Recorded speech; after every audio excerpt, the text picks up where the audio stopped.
함께 기도하겠습니다. 예수님, 우리의 힘이 되어주시니 감사합니다. 우리를 위하여 십자가에서 죽으시고 부활하셔서 하늘과 땅의 권세를 받으셔서 그 사랑과 섬김의 권세로 우리와 함께 해주시니 감사합니다.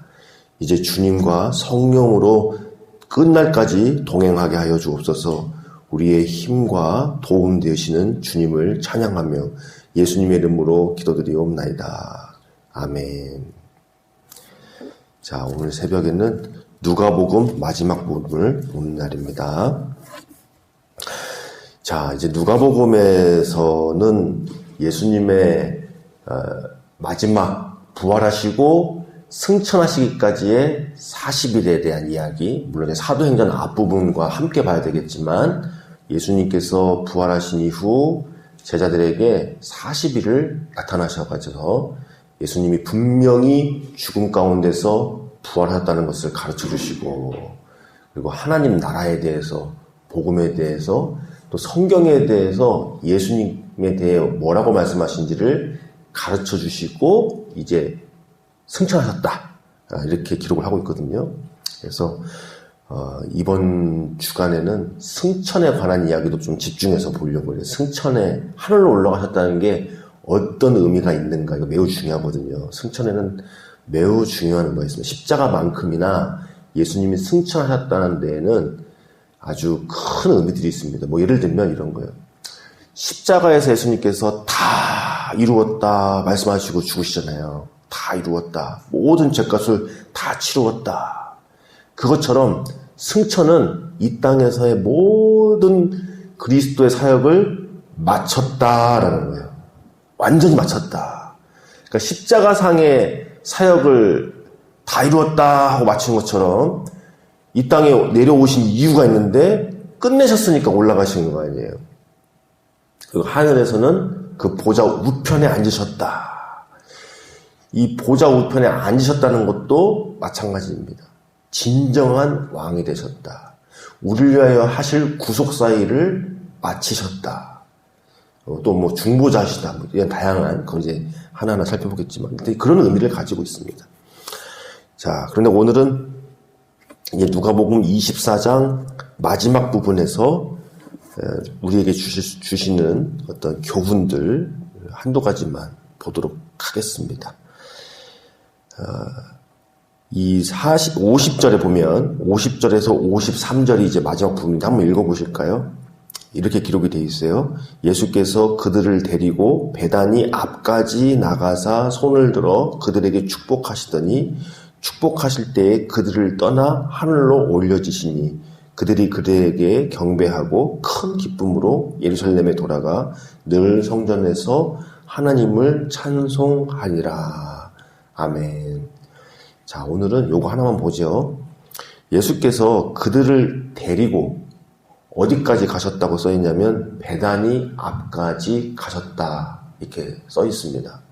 여기가 장소가 어디냐면 벳바게와 베다니, 이 감람나무 마을이란 뜻이에요. 벳바게도 그렇고 베다니도 그렇고 둘 다 어원이 이 올리브 열매에서 오는 거예요. 하나는 큰 열매, 하나는 작은 열매, 혹은 뭐 이른 열매, 늦은 열매 이렇게 부를 수 있는 벳바게와 베다니 사이라고 보는 겁니다. 그래서 사도행전에서도 보면 제자들이 감람원에서 돌아와서 이제 마가의 다락방에 가가지고 기도하더라, 이제 예배하더라, 예수님 명령하신 대로 이렇게 쓰여 있거든요. 그러니까 지금 이들이 예수님이 이들을 데리고 간 곳이 어디냐면 올리브산이었던 거예요. 그러면 이 장소가 어떤 장소인가? 예수님의 겟세마네 동산이 아닐까 또 추측해 볼 수 있어요. 겟세마네 동산이다, 바로 그 자리다, 이렇게 단정 지을 수는 없지만 예수님께서 바로 십자가를 지시기 위해서 기도하던 바로 그 동산, 아버지께 순종하면서 기도하시던 그 동산. 그래서 누가복음에는 어떤 내용이 쓰여져 있냐면 이 겟세마네 동산에서 기도하실 때 아버지의 뜻에 순종하고자 기도하시잖아요. 이 잔을 옮길 수 있으면 모르지만 아버지의 뜻대로 이 잔을 받기를 원합니다. 자, 참고로 겟세마네 동산의 기도의 핵심은 무엇이냐면 하나님 아버지께 순종하는 거예요. 순종. 그게 핵심입니다. 그게 핵심이에요. 그러니까 성신하셨기 때문에 어떤 고통에 대한 두려움을 제거해달라라는 기도일 수도 있지만 그것도 아니고요. 또 하나, 아버지로부터 진노를 받으셨기 때문에 진짜 영적인 어떤 죽음을 경험하셨기 때문에 그것을 위한 기도이다. 이것도 상당 부분 차지할 수 있습니다. 육신적인 고통에 대한 두려움 때문에 기도했다. 이것도 일부분 맞지만 성신하신 주님으로서 성삼위 하나님으로서 하나님 아버지께로 진노의 잔을 받아야 한다는 것, 그것을 위한 기도이기도 하고요. 그러나 정말 더 중요한 것은 순종의 기도였어요. 순종의 기도. 순종의 기도. 왜냐하면 이 모든 죄의 근원이 뭐냐면 마귀와 사람의 거역과 불순종이잖아요. 그러니까 죄의 창세기 1장에 나오는 선악과를 알게 하는 열매를 먹게 된 가장 근본적인 죄는 사탄이 하나님의 자리를 넘본 거잖아요. 그 위에 올라가려고 했던 거. 선악과의 핵심은 그것을 내가 먹고 내가 스스로 판단하려고 하는 거. 선과 악을 내가 주인 되어서 내 마음대로 판단하는 거. 예. 그게 핵심이지 않습니까? 그래서 겟세마네 동산의 진짜 핵심은 아버지의 뜻대로 하기 위한 순종의 기도라는 겁니다. 그 십자가에서 못 박아야 될 건 뭐냐면 우리가 흔히 말하잖아요. 옛 자아를 못 박아야 된다고. 자아를 못 박아야 된다고. 그러니까 죄의 핵심도 결국에는 하나님을 떠난 자아인 거거든요. 그래서 그렇게 봐야 됩니다. 바로 그 자리, 거기에서 기도하셨더니 누가복음에서는 뭐라고 나와 있냐면 하늘에서 천사가 내려와 예수님의 기도를 돕더라. 힘을 더하더라. 그래서 땀방울이 핏방울 되기까지 더 간절히 기도하시잖아요. 그러니까 겟세마네 동산은 그런 장소였어요. 아버지께 정말 순종하면서 그 사탄의 권세를 거기서 그래서 깨뜨리는 거거든요. 예, 거기서부터. 그리고 우리의 모든 죄도 거기에서 그 겟세마네 동산으로 동산에서 기도해 주신 거고 바로 그 자리라는 겁니다. 예수님께서 승천하신 자리가 바로 십자가의 자리. 하나님께 순종했던 그 자리. 그 자리가 승천의 자리, 승리의 자리. 그래서 예수님께서 지금 일부러 데려가신 거잖아요. 그 자리로. 뭐 산에 올라가셔야 하늘로 올라가기 쉬우셔서 가신 건 아니지 않습니까? 예수님이 뭐 아무 데서나 올라가시려면 올라가시는 건데, 아, 저쪽이 제일 높은 데니까 하늘에 가깝겠다. 걸로 가자. 여기서는 하늘 올라가기 힘들어. 그런 건 아니지 않습니까? 그래서 베다니까지 예수님께서 의도적으로 가신 것이죠.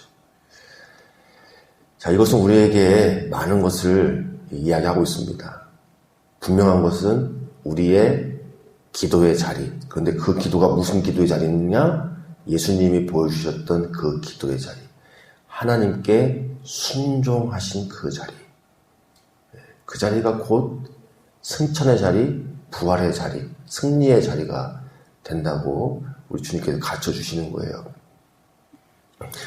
또 하나 더 나간다면 예수님께서 과연 이 땅에 재림하시면 어디로 오실까요? 물론 공중 재림하기 때문에 이 모든 세상 사람들이 예수님 오실 때는 다 안다고 그랬어요. 그런데 과연 어디로 오실까? 뭐 중요한 건 아닙니다. 너무 이제 그쪽에 빠지면 보통 이게 이상한 이단들이 주로 하는 얘기이기 때문에 굳이 거기에 막 집중할 필요 없지만 오늘 이야기했으니까 과연 어디로 오시나 그러면 예를 들면 뭐 다양한 견해가 있는데 올라갔던 그 자리로 다시 오시겠지. 뭐 그래서 그 겟세마네 동산의 그 자리, 피땀 흘려 기도하시던 그 자리로 오실 거야. 이런 경우도 있고 십자가 지신 그 골고다로 오지 않을까? 뭐 그런 말도 있고 에이 아니야. 이제 부활하신 주님께서는 이제 온 세상을 다스리신 분이신데 뭐 그런 특정한 장소에 오시겠어.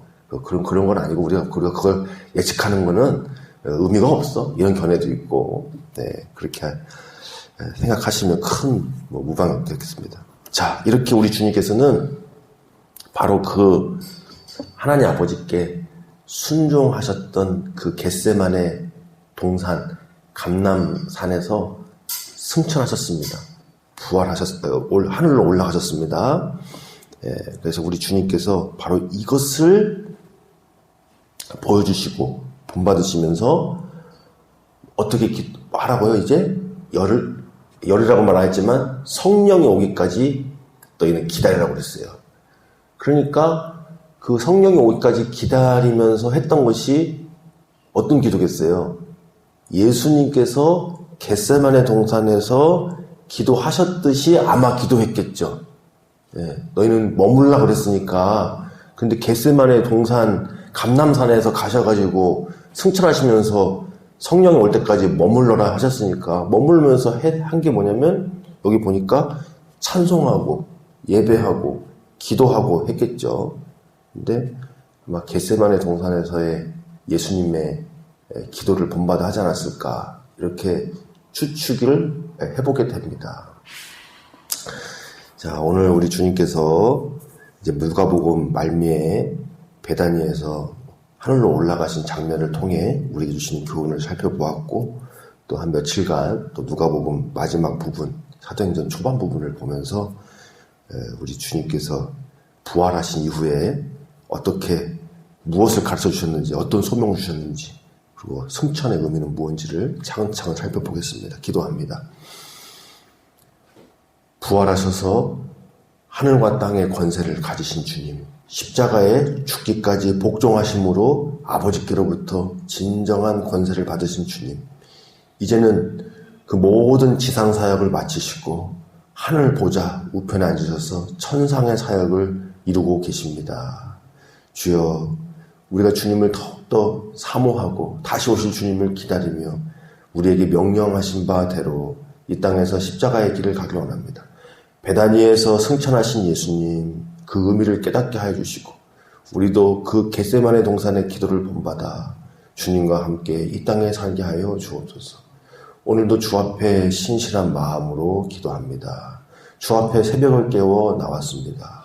우리에게 새 힘과 새 능력과 새 마음을 허락하여 주옵소서. 예수님의 이름으로 기도드리옵나이다. 아멘.